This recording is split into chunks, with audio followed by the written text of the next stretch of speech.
Okay, so we've been on Poly, Google Poly, and we're going to talk about TiltBrush first. And I'm going to just quickly go through TiltBrush blocks and Maquette in terms of how they interact with Google Poly with this video to start with.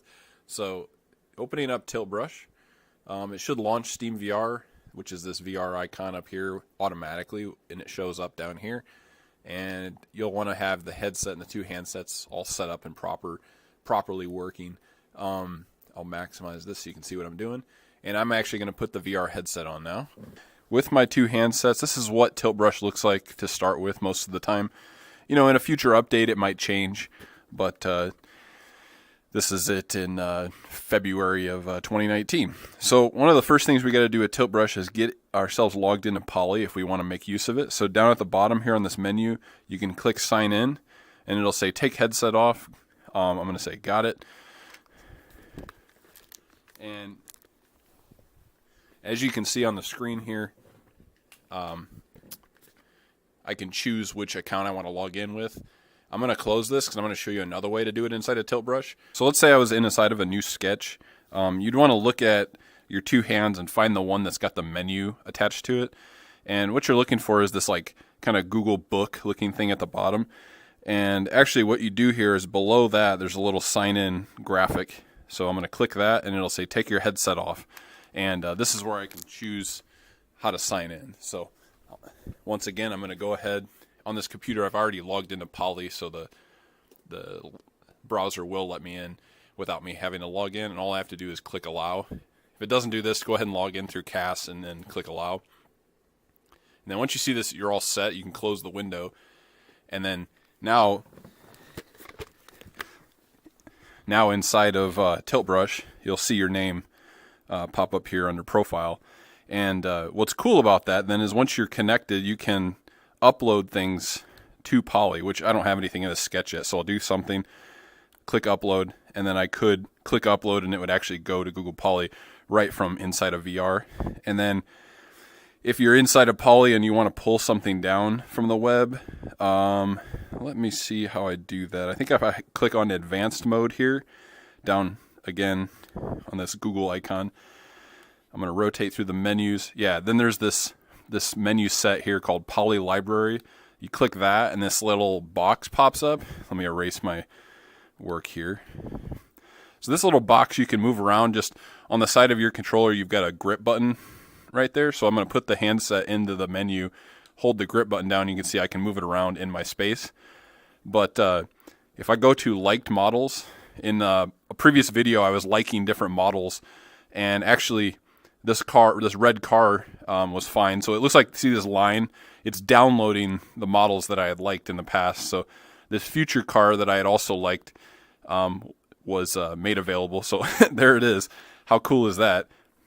And I think if I put my handsets around it, I can scale it up by putting two hands inside of it and then gripping the grip buttons and then making it bigger. Yeah. So there we go. How cool is that? So it becomes quite an interesting tool to just pull down models that other people have worked on or yourself. And let me get into blocks now and show you how to kind of do the same thing. So now I'm going to look for blocks here in the Steam menu. Click that, hit play in VR. And then once again, we got to get logged into Poly. There actually is a sign in button. You can click that and do it there. That's going to be with keyboard and mouse here on the screen.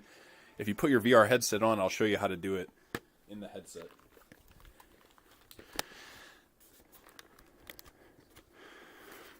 So once you're inside, you have a menu on one of your hands, and actually there's a menu button here. It's showing you this red button.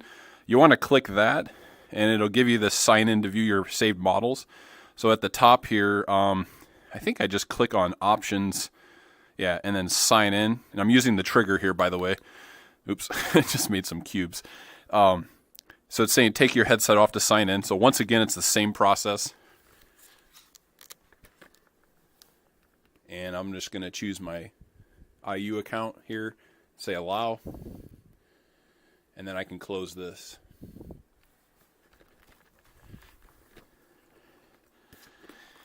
All right, so now that I'm in blocks, I can do this a similar thing. The one problem with blocks is it's not as advanced as TiltBrush is. It hasn't been around as long as TiltBrush. So if I go to liked models, you'll see here only that little car shows up, not the nice big one. And what it does here is it just shows you kind of like what it is, and then you can kind of just click it and pull it into the space anywhere you want to. So let's say I don't like how big it is and I want it to be bigger. So I'm going to click and place it. If I wanted this thing to be bigger, this is something that's not always obvious to people, but if you look here on the controller, if I rub my thumb across the touch panel here, you're actually seeing some options here, bigger or smaller, and then flip and copy. So if I put my hand into the car and I choose the top button, larger, and I just keep clicking it, I can kind of scrub around on it and it just gets bigger every time I click the button. And smaller, of course, is the same way. And then if you hit flip, it'll just flip the car on the axis, I think, of where you're actually holding the car. And that's somewhat arbitrary based on, I think, where you're putting your hand. So there's that. And then copy is like you just copy and paste it. So you just click another one, and then you place another one with the trigger, and you've got a copy. So there you go. And then again, if you wanted to upload to Poly, I believe, yeah, you hit save or publish down here at the bottom, and it actually will say, yeah, take your headset off, and then I think you can go ahead and upload.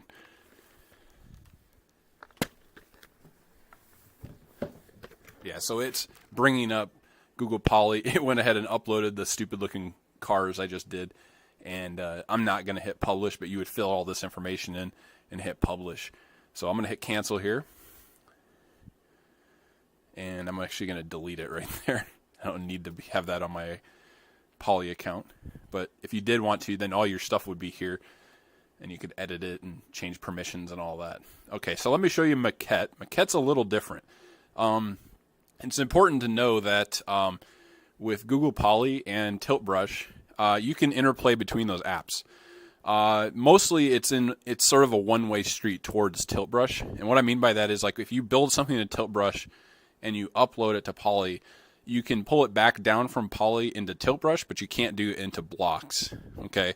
But if you build things in blocks and you put them up on Google Poly, you can pull them down into TiltBrush or back into blocks. Okay. Also, if you do things in blocks and put them up on Google Poly and like them, you can pull them into Maquette, Microsoft Maquette. The problem with Maquette is it's not a Google product, so it's not really that well interfaced with Poly, but it does work a little bit, and I'll show you where it does work. So we're not going to log in with Maquette at all like we did with the other two. Okay, so once you're in Maquette, you'll want to start a new sketch. Once again, the same thing. You have a menu on your hand, and you're pointing with your other hand to the menu and using the trigger to access this. So I'm going to create a new project. Creates a blank, scene around me here. And the way you find the Poly, Google Poly stuff, is actually on this assets menu at the bottom here. There's a Google Poly icon, and you click that, and you're able to search for things. Okay, so if I search for car, say check, we're going to see a bunch of different cars. I can't look up an account inside of Maquette.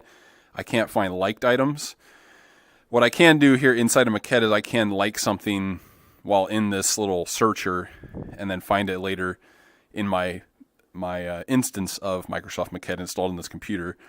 But you see, it's a little harder to find. It was the third page, and now I finally found that car, and it's downloading it right now. And it makes it editable right there. So if I pull that out, now we've got it.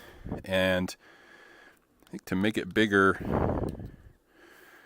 I think I have to actually put my hands inside of it. Yeah, and Maquette's a little weird. So I'm using the grip buttons on both sides of the controllers, trying to stretch this car.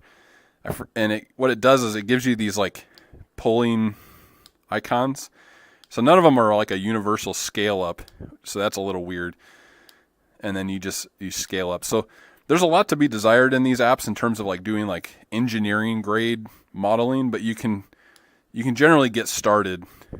Now I think if I put if I do this and I'm putting both hands inside of it and scaling up, that's actually scaling the entire world not necessarily the car, even though it looks like the car is getting bigger or smaller. It's actually me scaling this entire virtual world. I was able to at one time, I think, to put both my hands inside of it and scale up. Yeah, and it scales up the whole thing. So maybe I'm wrong. I don't know. But experimentation is important since these apps seem to update so often. Okay, so that's the interfacing with Maquette. And now if you wanted to get Microsoft Maquette's stuff out and back up on the Poly, you can do that actually. So that's kind of neat.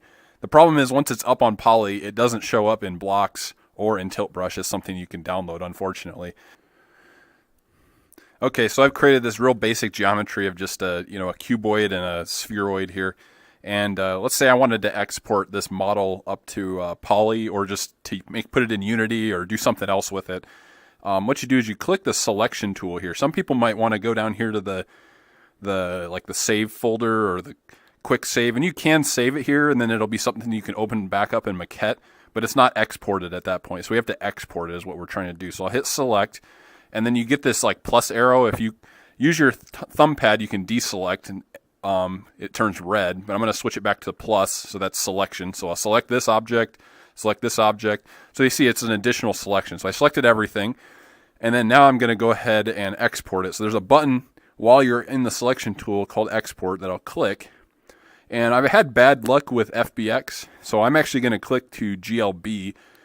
GLTF also works for Poly as far as I could tell. And on your screen, the GLB file should pop up. Okay, so here's the GLB file for that unnamed scene I just created. I'm going to open up Poly right now and click the upload button right here and drag in this object. And there it is. So now Poly is going to ask me to go ahead and add a title, a description, a category of whatever it is, and make it public or unlisted, and then if I'm going to allow remixing. Okay. And I don't necessarily want to publish this, but you can see here Poly even gives me the chance to actually observe the file. So this is really kind of a cool thing now, because I could share this with a colleague and they could actually start editing this, or I could communicate my idea and put this in a PowerPoint presentation. If I'm not a good 3D modeler, I think that these tools are quite useful for stuff like this. So thanks for watching this tutorial, and I'm going to continue on this tutorial explaining in greater detail how to actually use these tools in terms of their interface.